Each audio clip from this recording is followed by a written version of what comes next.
প্রত্যেক দর্শক যারা টাকা পেয়ে গেছো, যারা টাকা পাওনি, যারা টাকা নিয়ে বিভিন্ন সমস্যার সম্মুখীন হয়েছো, আজকে এসবিএমসিএম পোর্টালে আমি ফোন করলাম, তার সাথে কথা বললাম, তারা কী বলছে প্রত্যেকটা বিষয়ে জানাবো। এবং তোমাদের আগের দিন আমি এসবিএমসিএম পোর্টালে গেছিলাম, কী ব্যাপারটা জানালো, তোমাদের অ্যাপ্লিকেশন স্ট্যাটাসের বিভিন্ন পর্যায়ে নিয়ে আমি আজকে আলোচনা করে দেবো। একদম ফুল ডিটেল ডেসক্রিপটিভ ভিডিও, প্রথম থেকে শেষ অবধি যারা ভিডিওটা দেখছো তাদের প্রত্যেকটা সমস্যার সমাধান আজকে এই মুহূর্তে হয়ে যাবে। হ্যাঁ, তুমি ঠিকই শুনেছো। চলো ভিডিওটা প্রথম থেকে শুরু করা যাক। প্রথমে তোমাদের একটা প্রবলেম, আমি যে প্রবলেমটা সব থেকে সমাধান আমি করে দিচ্ছি। আমি পার্ট বাই পার্টে ভিডিও আনছি, মানে একবার বড় লং ভিডিও আনলে তোমরা অনেকে বুঝতে পারছো না, অনেকে টাইম হচ্ছে না দেখার জন্য, সেজন্য শর্টস ভিডিও করে তোমাদের বারবার ভিডিও করে আমি আপলোড করে যাচ্ছি। চলো প্রথম সমস্যার সমাধান করে দিচ্ছি। তোমাদের মেন অনেকেরই একটাই সমস্যা হচ্ছে যে আমাদের রিজেক্ট হয়ে গেছে অ্যাপ্লিকেশান। এই মুহূর্তে আমি কী করব? এই মুহূর্তে তোমাদের হাতে দুটো কাজ আছে। এইখানে অ্যাপ্লিকেশান যেহেতু তোমাদের রিজেক্ট হয়ে গেছে, সেই রিজেক্টের কারণটা তোমাদের সামনে অবশ্যই উপস্থিত করবে। ইয়ার গ্যাপের জন্য, ডকুমেন্ট আপলোডের জন্য, নামের বানান ভুলের জন্য, নাকি তোমার বাবার নামের বানান বা বিভিন্ন কারণে তোমার যদি ভুল হয়ে থাকে সেটা তোমার কারণটা দেখিয়ে দেবে। তো এই মুহূর্তে সিম্পলি তোমার একটা কাজ করবে, এসবিএমসিএম পোর্টালে ফোন করবে, অ্যাপ্লিকেশান আইডিটা দেবে, রিজেক্ট হওয়ার কারণটা বলবে, যে স্যার আমি নতুন করে অ্যাপ্লিকেশান করতে চাই। তারা তোমাকে সমস্যার সমাধান করে দেবে। এই সমস্যার সমাধান এইটাই, 15 থেকে 20 দিন অপেক্ষা করতে হলে তুমি নতুন করে অ্যাপ্লিকেশান করতে পারবে, বা ওখান থেকে তোমাকে নতুন করে রেকটিফিকেশানের একটা অপশান দেবে, সেখান থেকে তুমি অ্যাপ্লিকেশানটা কমপ্লিট করতে পারবে। এটা তোমাদের প্রবলেম।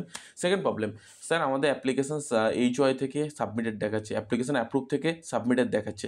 এই প্রবলেমের সমস্যার সমাধান হচ্ছে একটাই, এসবিএমসিএম পোর্টাল থেকে অনেক সময় অনেক ধরনের প্রবলেমের মধ্যে এই প্রবলেমটা সবথেকে বৃহত্তর প্রবলেম। সেটা হচ্ছে এই মুহূর্তে যেহেতু এসবিএমসিএম পোর্টালের বিভিন্ন কাজকর্ম চলছে, অনেক সময় সিস্টেমেটিক প্রবলেমের জন্য তোমাদের স্যাংশন থেকে ডাইরেক্টলি সাবমিটেড দেখাতে পারে। তো এই মুহূর্তে তোমাদের কাছে একটাই অপশান, তোমরা শুধুমাত্র অপেক্ষা করে যাওয়া। 15 থেকে 16 দিন যদি অপেক্ষা করার পর যদি স্ট্যাটাস পরিবর্তন না হয়, তাহলে তোমায় কিন্তু একটাই রিকোয়েস্ট করব, কলেজে যাও বা ইনস্টিটিউটে যাও, ইউনিভার্সিটিতে যাও, যেখানে তুমি পড়ো সেখানে যাও, গিয়ে বলো নতুন করে ফরওয়ার্ড করে দিতে। না হলে কিন্তু টাকা পেতে তোমাদের সমস্যা হবে।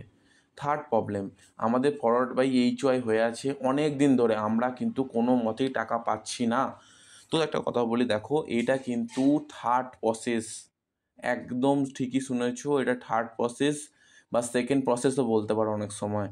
তো সেরকম যেহেতু সেকেন্ড প্রসেস হয়ে আছে, এখনও 2 থেকে 3টে প্রসেস বাকি আছে, তাই তোমাকে বন্ধু একটা কথাই বলবো, তোমাকে একটু অপেক্ষা করে যেতে হবে, কিছু করার নেই। কেন, এসবিএমসিএম পোর্টালে আমি যখন ফোন করলাম, তারা আমাকে এটা বললেন যে স্যার, প্রথমে জিজ্ঞেস করলেন যে আপনি কোথা থেকে বাড়ি, আমার নাম পরিচয় সব কিছু জিজ্ঞেস করার পর আমি জিজ্ঞেস করছি যে আপনার মনের প্রশ্ন কী।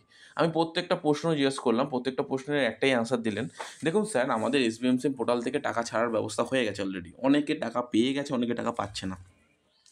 তার বিভিন্ন রিজন থাকছে। তো তার মধ্যে সবথেকে গুরুত্বপূর্ণ রিজনটা হচ্ছে যে এই মুহূর্তে ফান্ড অ্যাভেলেবেল হয়েছে, কিন্তু মানে সঠিক পরিমাণে স্টুডেন্টদের ফান্ড অ্যাভেলেবেল হয়ে যাওয়ার পর ট্রেজারি অফিসে যাচ্ছে টাকাটা, ট্রেজারি অফিসে গিয়ে কিন্তু টাকাটা সম্পূর্ণরূপে আটকে যাচ্ছে। অনেককে কিন্তু এই টাকাটা সম্পূর্ণরূপে সেন্ড করা হচ্ছে, সেন্ড করার পরেও কী হচ্ছে, অনেক সময় ব্যাংকের প্রবলেম বা ট্রেজারি অফিস থেকে টাকাটা ছাড়ার পরেও কোনো সার্ভার প্রবলেমের জন্য এই সমস্যার সম্মুখীন হচ্ছে। এই কারণেই টাকাটা কিন্তু ছাত্রছাত্রীরা পারছে না। আবার বিভিন্ন ধরনের সমস্যা দেখা দিচ্ছে। দেখুন, যেমন ধরুন অনেকে বিএতে জায়গায় বিএসসি লিখেছে, অ্যাপ্লিকেশান করে দিয়েছে, বা ধরুন অনেক সময় রিজেক্ট হয়ে যাচ্ছে, বেশিরভাগ স্কলারশিপে অ্যাপ্লিকেশানটাই রিজেক্ট হয়ে যাচ্ছে বিভিন্ন কারণে, বিভিন্ন ভুল করছে। বিশেষ করে আমাদের সবথেকে বড় সিস্টেমেটিক প্রবলেমের মধ্যে এবারে যে প্রবলেমটা সবথেকে বেশি স্টুডেন্টরা ফেস করছে, সেটা হচ্ছে অ্যাপ্লিকেশান রিজেক্ট হচ্ছে, তার প্রথম কারণ হচ্ছে ইনকাম সার্টিফিকেট। কারণ ইনকাম সার্টিফিকেটটা সম্পূর্ণরূপে তারা ভুল করছে। কীভাবে, এসবিএমসিএম পোর্টাল থেকে কোনো কিছু ডাউনলোড না করে তারা হচ্ছে ডিস্ট্রিক্ট পোর্টালে গিয়ে অ্যাপ্লিকেশান করছে, অ্যাপ্লিকেশান করে যেটা বেরোচ্ছে সেটা মান্থলি ইনকাম সার্টিফিকেট, সেটাই আপলোড করে দিচ্ছে। এতেই অনেকে সমস্যার সম্মুখীন হচ্ছে। সেই কারণে এই মুহূর্তে প্রত্যেক ছাত্রছাত্রীদের একটাই রিকোয়েস্ট করবো, তোমরা এসবিএমসি পোর্টাল থেকে ইনকাম সার্টিফিকেট ডাউনলোড করো।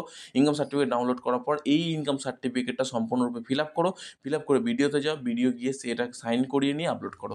একদম ঠিকই শুনেছো তুমি, এইটাই একমাত্র উপায় যাতে তোমার স্কলারশিপের টাকা পেতে পারবে। আর সবথেকে সমস্যা, তোমরা কিন্তু অনেক সময় কী হচ্ছে, মার্কশিটটা উল্টাপাল্টা আপলোড করছো।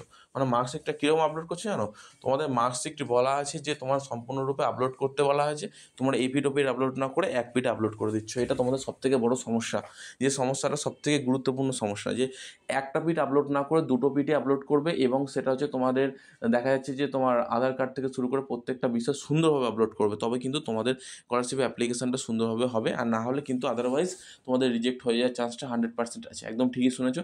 এরপরে যে সমস্যা সেটা হতে যাচ্ছে, সেই সমস্যাটা হচ্ছে সবথেকে গুরুত্বপূর্ণ সমস্যা, সেটা হচ্ছে তোমাদের স্কলারশিপে অ্যাপ্রুভ হওয়ার পর টাকা পাচ্ছ না অনেকে।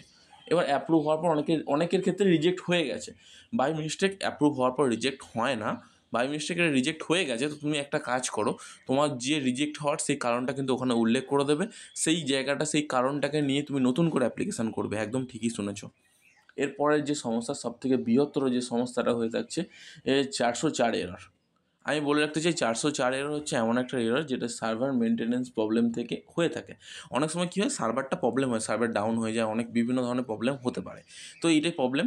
এই মুহূর্তে একটা কথা বলো, তোমার বন্ধুরা টাকা পেয়ে গেছে, তুমি টাকা পাচ্ছ না, কিন্তু তোমরা একটাই কাজ করো, যদি তোমাদের ফরওয়ার্ড বাই HY এর পরের স্টেপ অ্যাপ্রুভ হয়ে যায়, তো তোমরা নিশ্চিন্তে বাড়িতে গিয়ে ঘুমিয়ে নাও, তোমাদের আর কোনো সমস্যা রইল না, তোমার টাকা পেয়ে যাবে। তারপরেও বলছি, যাদের অ্যাপ্রুভ হয়ে যাওয়ার পরেও স্ট্যাটাসটা সকাল সন্ধ্যে একটু চেক করবে। যদি কারণে বাই চান্স রিজেক্ট হয়ে যায়, তুমি কিন্তু অবশ্যই অ্যাপ্লিকেশান করতে সুযোগ পাবে। একদম ঠিকই শুনেছো তুমি। তোমাদের প্রত্যেকটা সমস্যার সমাধান আমি আশা করি এই মুহূর্তে করে দিতে পারলাম। তো ধন্যবাদ। পরের ভিডিও তোমাদের সাথে অবশ্যই দেখা হবে। ততক্ষণ পর্যন্ত সুস্থ থেকো, ভালো থেকো। আর তোমাদের মনের যে কোনো প্রশ্ন আমাদের কমেন্ট বক্সে জানাও, আমি আছি তোমাদের সাথে।